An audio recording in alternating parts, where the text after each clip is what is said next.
क्या सगुण ब्रह्म प्रकृति के दिशा निर्देश से सृष्टि की रचना करते हैं? ऐसा होगा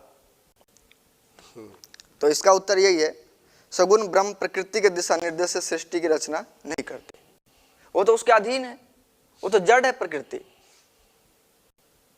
प्रकृति तो जड़ है, उसके दिशा निर्देश से क्या करेंगे? भागवत जी में इसका उत्तर आया है, 3 तत्वों का जब मिश्रण होता है तब यह सृष्टि की शुरुआत होती है। तो वो 3 तत्व कौन से हैं?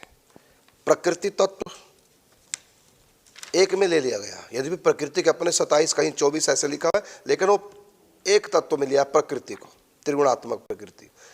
दूसरा काल, टाइम, समय, काल।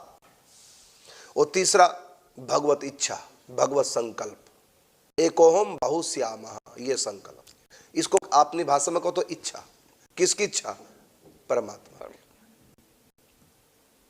ये 3 तत्वों का मिश्रण होता है। तो जब भगवान इच्छा करते तो काल की प्रेरणा से प्रकृति में विक्षोभ उत्पन्न हो जाता है। उसमें जो सम्यक मतलब समता है, रजगुण तमगुण सत्वगुण की तीनों गुण जो समत्व को प्राप्त कर गए तो सृष्टि निष्क्रिय हो गई और काल के अधीन। तो उस समय केवल काल क्रियाशील है लेकिन प्रकृति निष्क्रिय हो गई। महाप्रलय के समय प्राकृतिक प्रलय इसको बोलते हैं। तो महाप्रलय अर्थात प्रकृति प्रलय में सृष्टि निष्क्रिय हो गई और काल उस समय क्रिया कर रहा है। समय मतलब टाइम कभी निष्क्रिय होता नहीं, प्रकृति निष्क्रिय हो जाती है लेकिन काल कभी निष्क्रिय नहीं होता। तो काल अपनी क्रिया कर रहा है। तो जब प्रलय का समय पूरा हो गया, काल, समय का मतलब काल, जब काल पूरा हो गया तो उस समय भगवत इच्छा से काल प्रकृति में विक्षोभ उत्पन्न कर देता है। और निष्क्रिय क्यों कर दिया काल ने प्रकृति को? क्योंकि उसमें तमोगुण रजगुण सतोगुण तीनों गुण विषमता को प्राप्त होते हैं तो क्रिया हो जाती है। अगर तीनों बराबर हो तो क्रिया नहीं होती, तो विक्षोभ करके क्रिया हो जाती है उसके अंदर।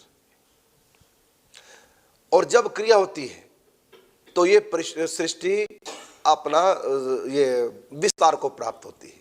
और सबसे पहली क्रिया है इसकी महातत्व, जिसको बोलेंगे समष्टि बुद्धि आपकी भाषा में, चेतना का विस्तार। तो परमात्मा की चेतना का विस्तार समष्टि महातत्व है और आत्मा की चेतना का विस्तार व्यष्टि महातत्व है। व्यष्टि महातत्व का मतलब हमारी बुद्धि, एक सर्वत्र व्याप्त बुद्धि होती है, वो परमात्मा की चेतना प्रकट करती है प्रकृति में। जड़ वस्तु में कभी अपनी इच्छा से कुछ कर नहीं सकता। जड़, जो भी जड़ वस्तु है, जैसे कैमरे हैं, ये काम तो कर रहे हैं लेकिन अपनी इच्छा से नहीं कर रहे हैं। कोई व्यक्ति ने ऑन किया है, किसी चेतन व्यक्ति ने ऑन किए हैं, मन उनके आधार पर क्रिया करते हैं। तो प्रकृति परम चैतन्य परमात्मा जब इच्छा करते हैं तो काल के द्वारा प्रकृति में विक्षोभ पैदा करते हैं। त्रिगुण, जो त्रिगुण है वो विषमता को प्राप्त होते हैं। तो जो ही विषम हुए, पहला विषमता का परिणाम विवर्त भी कहा गया है वैष्णव ग्रंथों में, इसको विवर्त भी कहते हैं, परिणाम भी कहते हैं। तो वो महातत्व प्रकट हो गया, अर्थात इस प्रकृति में चेतना आ गई है। प्रकृति कह लो शरीर, प्रकृति कह लो शरीर को। अब हम उस ब्रह्मांड की बात पिंड में कर रहे हैं। प्रकृति है ये शरीर, आत्मा है परमात्मा। तो इस आत्मा का प्रथम असर हम कहां अनुभव करते हैं? बुद्धि में, उसके बाद फिर मन में। तो सबसे पहले महातत्व आत्मा की चेतना सब शरीर में तो आती है। जैसे मैं हिल रहा हूं, बात कर रहा हूं, चेतना है मेरी आत्मा की, और आत्मा निकल गई तो कुछ कर पाऊंगा? तो ये जो चेतना प्रकट हो रही है ये आत्मा नहीं, आत्मा की चेतना पावर है। तो पहली पावर आती है बुद्धि में, मन महातत्व, फिर पावर आती है मन में, फिर ज्ञानेंद्रियों में, फिर कर्मेंद्रियों में।